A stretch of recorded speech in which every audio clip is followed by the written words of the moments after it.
এগৰাকী বোৱাৰীয়ে লটি ঘটি খুৱাইছে এজন যুৱকক। বোৱাৰীৰ প্ৰেমত হাবুডুবু খাই এতিয়া হৈ পৰিছে অৱস্থা তথৈবচ। তথাপিতো চিৰদিন বোৱাৰীজনীকে ভাল পাই যোৱাৰ প্ৰতিশ্ৰুতি লুৎফুৰ ৰহমানৰ। আৰু তেওঁক মই বহুত যথেষ্ট পৰিমাণে ভাল পাওঁ। মই ভাল পোৱাটো সদায় আছে আৰু সদায় থাকিব। এজন দুজন নহয়, তিনিজনকৈ প্ৰেমিকেৰে সম্পৰ্ক বোৱাৰীগৰাকীৰ।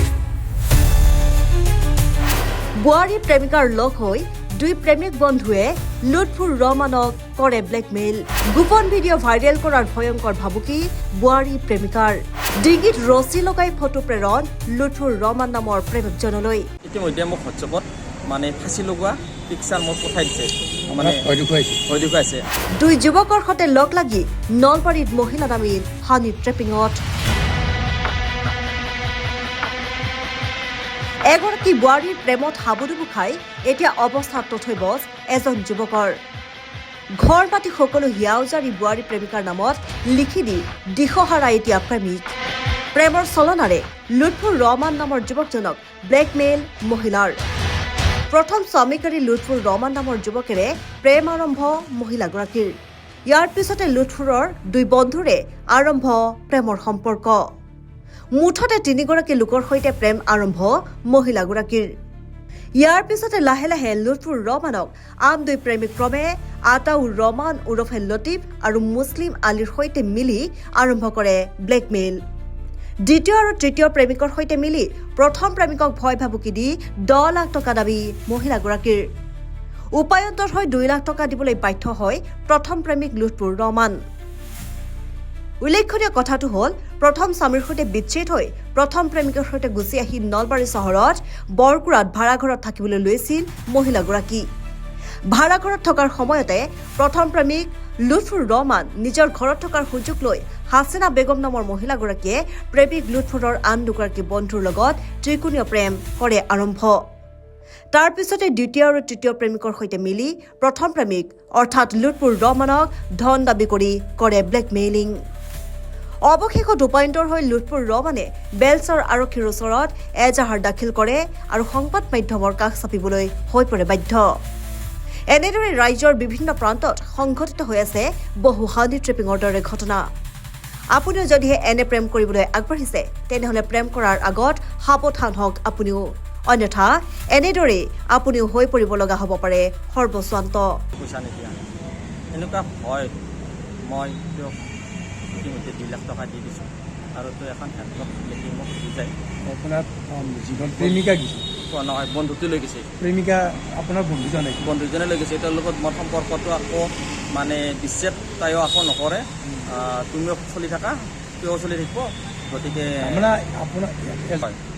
আপোনাৰ আছে আপোনাৰ বন্ধুজনৰ লগতো প্ৰেম চলি আছে। আকৌ বন্ধুত্ব যায় তেওঁৰ লগত জড়িত হৈ আছে। তাৰমানে তিনিজনৰ প্ৰেম আৰু প্ৰেম গোপনে সম্পৰ্ক এটা আছে, এইবিলাক সম্পৰ্ক আছে। আৰু বৰপুৰাত থাকে, মই থাকোঁ, মই গাঁৱতে থাকোঁ। আপুনি আপোনাৰ গাঁৱত থাকে? ইয়াত অকলে ভাড়াত থাকে? মই ঘৰতে থাকোঁ। মোৰ ঘৰৰ অসুবিধাৰ কাৰণে আচলতে মই তেওঁৰ লগত থাকিব পৰা নাই। তেওঁৰ লগত যদিও মই বাকী কামবিলাক কৰি আছোঁ, তেওঁৰ লগতে মোক সংসাৰ কৰি চলি মেলি থকাৰ কথা। মই ঘৰৰ অসুবিধাৰ কাৰণে মই থাকিব পৰা নাছিলোঁ। এনেকুৱা মই মাটি বাৰী কমপ্লিট মই কিনিও দিছোঁ, মই ঘৰ দুৱাৰো বনাইছোঁ। অৱশেষত যদি মোৰ বন্ধুটো মোৰ নামতো লোৱা কথা আছিলে। বন্ধুটো ক'লা বোলে তুমি যিহেতু নাথাকা ইয়াতে, তই যিহেতু ইয়াতে থাকিব, তুমি দলিলটো তেওঁৰ নামতে কৰি দিয়া। মোৰ বন্ধুটোক খুব বিশ্বাস কৰিছিলোঁ আৰু বন্ধুটোক বিশ্বাস কৰাৰ বিনিময়ত বন্ধুটোৰ কথা শুনি মই মাটিটো তেওঁৰ নামতে দলিল কৰি দিছোঁ। এতিয়া প্ৰেমিক হ'ল, এতিয়া আকৌ তেওঁৰ লগত সম্পৰ্ক। কিন্তু মই বন্ধুটোক কোনো ধৰণৰ মই সন্দেহ কৰা নাছিলোঁ। কিন্তু তলনীয়াকৈ যেন তেওঁৰ এনেকুৱা এটা বেয়া ভাৱ মনত সোমাই আছে, মই কথাটো গম পোৱা নাছিলোঁ। আচলতে পইচাৰ কাৰণেহে তেওঁলোকে এনেকৈ চলি আছে, ব্যৱসায় চলি আছে। ইতিমধ্যে কিছুদিন আগতো মহিলাগৰাকীয়ে এজনক এনেকুৱা এটা কেছত ফচাই দি ৰেপ কেছত ফচাই দি পেলাই তেওঁকো পইচা ভাবুকি দি আছে। পইচা দিলে কেছটো উঠাই দিম বুলি বৰ্তমান নলবাৰীত কেছটো চলি আছে। তেওঁৰ যিটো প্ৰথম স্বামীটোৰ পৰাতো গুচি আহে, আকৌ স্বামীৰ লগত কোনো ধৰণৰ সম্পৰ্ক নাই, এৰা এৰি হয়। তাৰে পিছতে মোৰ প্ৰেমৰ সম্পৰ্কটো হয়, তাক যথেষ্ট ধৰণৰ। আপোনাৰ বন্ধু দুজন তেওঁৰ প্ৰেমত পৰিলে? হয়, বন্ধু দুজনে প্ৰেমত পৰিলে। আচলতে প্ৰেমত পৰে নহয়, এনেকুৱা তাহাৰ এটা মানে গেং এটা আছে, বহুত ডাঙৰ গেং এটা আছে। তাৰমানে এনেকুৱা ষড়যন্ত্ৰ য'ত মানে পইচাৰ কাৰণে তাহাঁতো মানে প্লেন বনাই থাকে। আচলতে পইচাটো কেনেকৈ খাব পাৰোঁ, ক'ত কেনেকৈ লুটিব পাৰোঁ, এই হাতত লৈ আচলতে এই হাতত লৈ পেলাই তাহাঁতে ষড়যন্ত্ৰ কৰি থাকে আৰু ইয়াৰ লগত চলামবিলাক মানে গোপনীয় বয়া চয়া কামবিলাকত লিপ্ত থাকে। এইটো মানে 100% হয়, মই ভালদৰে জানো। প্ৰায়ে মানে আমি দেখি থাকোঁ যিকোনো কাম মানে জাগাত গ'লে বা ৰাসতে হওক সভাতে হওক তেওঁলোকে ঘূৰা তাৰমানে প্লেন এটা ডাঙৰ প্লেন, টকাৰ কাৰণে প্লেন য'তে মানে সময় সুবিধা মিলে তাতে মানে কাবাত ফচাই দি পেলাই মানে মানুহ মানে ষড়যন্ত্ৰ কৰি থাকে। ইতিমধ্যে মোকো মানে হোৱাটছআপত মোৰ আজিৰ পৰা প্ৰায় 10-11 বছৰ ধৰি মাইকী এজনীৰ লগত মোৰ প্ৰেমৰ সম্পৰ্ক। মই তাইক বহুত ভাল পাওঁ। তাৰপিছত তাই গিৰিয়েকৰ পৰাই গুচি যায়। গুচি যোৱাৰ পিছত মই নলবাৰীত 4-5 বছৰ ধৰি ৰুম ভাড়াত ৰাখিলোঁ। তাৰে পিছত মই অলপ মাটি কিনাৰ ব্যৱস্থা কৰিলোঁ। মই মাটিও লওঁ বৰপুৰাত। তাতে মই ঘৰ দুৱাৰ বনাই দুটাই ধুনীয়াকৈ চলি মেলি আছোঁ। কোনো ধৰণৰ আমাৰ হাই কাজিয়া নাছিল। কিন্তু মোৰ এজন বন্ধু আছিল, বন্ধুটো তেওঁৰ লগত চিনাকি পৰ্ব হয়, প্ৰায় তেওঁৰ ঘৰত যাই থাকে। এনেকৈ মাজে সময়ে যাই থাকে। মোৰ বন্ধুটো যিহেতু মোৰ একদম গলে লগা বন্ধু, মইতো খুব বিশ্বাস কৰিছিলোঁ। আজি তাৰপিছত বন্ধুটোৰ লগ এজন তাতে মই লগ পাই মই চিনাকি হ'লোঁ বন্ধুটোৰ লগত। কিন্তু মই চিনাকি পৰ্ব হয়, আমাৰ সম্পৰ্ক বন্ধুত্বৰ মাজত চলি আছোঁ। এনেকৈ চলি থকাৰ পিছত মই গম পালোঁ বন্ধুটোৰ লগত কিয় প্ৰেমৰ সম্পৰ্ক আছে। আপুনি দ্বিতীয় বন্ধুৰ লগত? দ্বিতীয় বন্ধুৰ লগত। তেওঁৰ নাম আটোৱাৰ ৰহমান দ্বীপ বুলি কয়, গুণমাজাত ঘৰ। তেওঁ আচলতে জয়সাগৰ কেটানত থাকে। এনেকুৱা দুটাৰ মাজত প্ৰেমৰ সম্পৰ্ক চলি থকাটো মই গোপন সূত্ৰে গম পালোঁ। তাৰে পিছত এনেকৈ চলি মেলি কোনো ধৰণৰ নাই। এদিনাখন হঠাতে মই প্ৰায় ৰাতি 11:30-11:30 বজাত গ'লোঁ। যাওঁতে সেই বন্ধুটোৱে তেওঁৰ লগত ৰাতি তাই য'ত অকলে থাকে সেই ৰাতি তেওঁৰ লগত সেই বন্ধুটো আছে।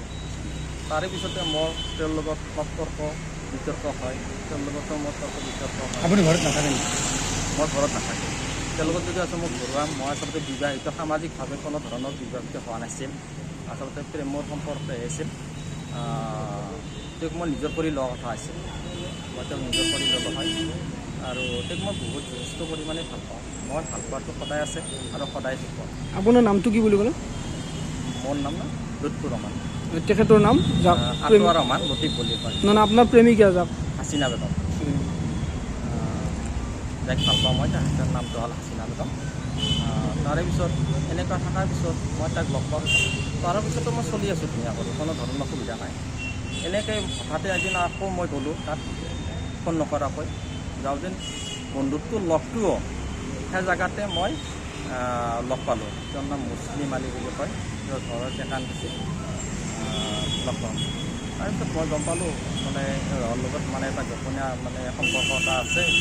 মই তেওঁক ক'লোঁ মইতো আজিৰ পৰা ফোন চোন নকৰিবি, আকৌ ময়ো ফোন চোন নকৰোঁ। এনেকুৱা ধৰণৰ মই তাৰ পৰা গুচি আহোঁ।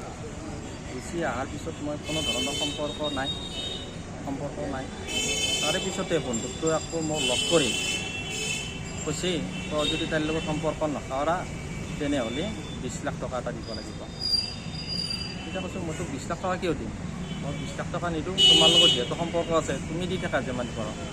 তাৰপিছত কৈছে নহয়, যদি 20 লাখ টকাটো তুমি নিদিয়া তেনেহ'লে তোমাৰ বেয়া ফটো তেওঁৰ লগত থকা মানে এইবিলাক সামাজিক মাধ্যমত মোক প্ৰচাৰ কৰিম বুলি ভাবোঁ। ইতিমধ্যে মোক হোৱাটছআপত মানে ফাঁচি লগোৱা পিকচাৰ মোক পঠাই দিছে, মানে ভয় দেখুৱাইছে। আকৌ মোক মানে কল কৰি যদি মই পইচা নিদিওঁ তেনেহ'লে ছুইচাইড নোট লিখি মোৰ নামত ছুইচাইড নোট লিখি পেলাই মোক ফচাম বুলি, মোক জেলৰ ভাত খুৱাম বুলি মোক ভাবুকি দি আছে। ইতিমধ্যে মোক গাড়ীৰ আগত পেলাই দিম বুলি কয়। বোলে গাড়ী আগত পেলাই দিম, নহতে চুৰি দি হানি ইফালে তই ক'ত ওলাবি, ক'ত যাবি।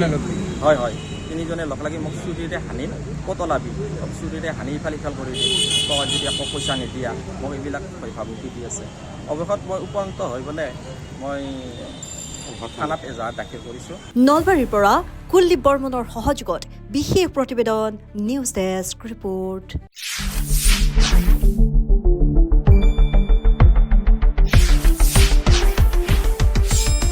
শুদ্ধ আৰু বিস্তৃত বাতৰিৰ বাবে চাই থাকক নিউজ ডেস্ক ৰিপৰ্ট।